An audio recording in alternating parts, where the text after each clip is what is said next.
తన గాత్రంతో ఎన్నో వేల పాటలు ఆలపించి మెప్పించారు లెజెండరీ సింగర్ యేసుదాస్. ప్రస్తుతం ఆయన పాటలు పాడడం తగ్గించేశారు. ఆయన కుమారుడు విజయ్ యేసుదాస్ కూడా సింగర్గా రాణిస్తున్నారు ఇండస్ట్రీలో. అయితే ఇటీవల యేసుదాస్ అనారోగ్యానికి గురయ్యారని వార్తలు చక్కర్లు కొట్టాయి. యేసుదాస్ ఆసుపత్రిలో చేరారని వస్తున్న పుకార్లపై తాజాగా ఆయన కుమారుడు సింగర్ విజయ్ యేసుదాస్ స్పందించారు. యేసుదాస్ చెన్నైలోని ఒక ప్రైవేట్ హాస్పిటల్లో చేరారనే వార్తలు ఇటీవల వైరల్ అయ్యాయి.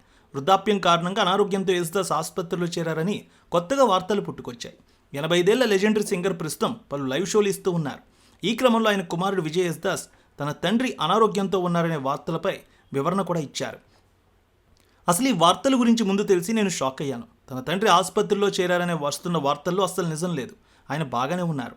యేసుదాస్ గారు చాలా ఆరోగ్యంగా ఉన్నారని, ప్రస్తుతం ఆయన అమెరికాలో ఉన్నారని ఆయన సన్నిహిత వర్గాలు కూడా తెలియజేశారు. ఈ వార్తల గురించి తెలిసి షాక్ అయ్యాం. తన తండ్రి ఆసుపత్రిలో చేరారని వస్తున్న వార్తల్లో అస్సలు నిజం లేదు. ఆయన చాలా ఆరోగ్యంగా ఉన్నారు.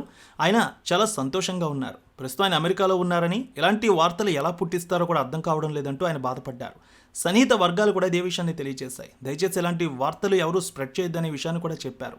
తన తండ్రి అమెరికాలో చాలా ఆరోగ్యంగా ఉన్నారని, ఎంతో సంతోషంగా కుటుంబ సభ్యులతో ఉన్నారనే విషయాన్ని చెప్పారు ఆయన. నేపథ్య గాయకుడిగా, సంగీతకారుడిగా యేసుదాస్ 6 దశాబ్దాలుగా సుమారు 50,000కు పైగా పాటలు పాడారు. గాన గంధర్వన్గా ప్రసిద్ధి చెందిన యేసుదాస్ మలయాళం, తమిళ్, కన్నడ, తెలుగు, అరబిక్, రష్యన్ అలాగే అనేక ఇతర భాషల్లో పాటలు పాడారు. దేశంలోనే కాదు వివిధ దేశాల్లో అనేక ప్రతిష్టాత్మక అవార్డులు కూడా అందుకున్నారు ఆయన.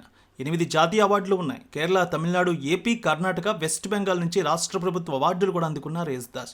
1975లోనే ఆయనకు పద్మశ్రీ వచ్చింది. 2002లో పద్మభూషణ్ వచ్చింది. 2017లో పద్మభూషణ్ అవార్డు కూడా అందుకున్నారు ఆయన. ఆయన ఆరోగ్యం గురించి ఆన్లైన్లో పుకార్లు వ్యాపించి అభిమానుల్లో ఆందోళన కలిగిస్తూ ఉండగా ఆయన కుమారుడు ఇంటర్వ్యూలో తాజాగా దీనిపై క్లారిటీ ఇచ్చారు. అభిమానులు ఎవరు ఆందోళన చెందవద్దని, తన తండ్రి చాలా హ్యాపీగా ఉన్నారని, అమెరికాలో చాలా సంతోషంగా కుటుంబ సభ్యులతో ఉన్నారనే విషయాన్ని ఆయన తెలియజేశారు. దీంతో యేసుదాస్ అభిమానులు చాలా ఆనందంలో ఉన్నారు. ఇలాంటి పుకార్లు పుట్టించే వారిని ఎవరూ కూడా నమ్మద్దనే విషయాన్ని కూడా తెలియజేశారు యేసుదాస్ కుమారుడు.